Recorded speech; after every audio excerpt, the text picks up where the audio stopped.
చూస్తున్నాం తెలంగాణ అంతటా ఇంకా నైరుతి రుతుపవనాలు విస్తరించలేదు. ఉత్తర తెలంగాణ జిల్లాలకు హీట్ వేవ్ అలర్ట్ జారీ అయింది. పలు ప్రాంతాల్లో ఉష్ణోగ్రతలు 40 డిగ్రీలు దాటుతున్నాయి. రుతుపవనాల కదలిక మందగించడంతో ఎండల తీవ్రత బాగా ఎక్కువైంది. మరో 4 రోజుల్లో ఉష్ణోగ్రతలు తగ్గే అవకాశం ఉందని వాతావరణ శాఖ అధికారులు వెల్లడిస్తున్నారు.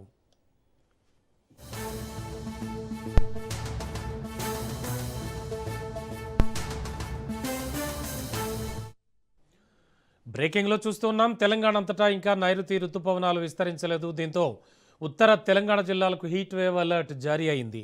పలు ప్రాంతాల్లో అయితే ఉష్ణోగ్రతలు 40 డిగ్రీల పైబడి వెళుతూ ఉన్నాయి. రుతుపవనాల కదలిక మందగించడంతో ఎండల తీవ్రత మరింత ఎక్కువైంది.